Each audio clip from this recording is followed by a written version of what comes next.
मराठी वंश के राजा प्रेम नारायण गलत संगत में पड़ने के कारण इतना शराब पिया, इतना दारू पिया कि वह अपने राजपाट से हाथ धो बैठा।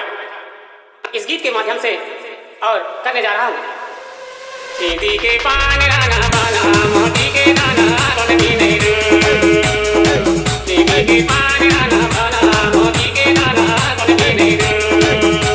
मोती के दाना कौन भी नहीं रू। मोती के दाना कौन भी नहीं रू। मोती के दाना कौन भी नहीं दी। मोती के दाना कौन भी नहीं रू।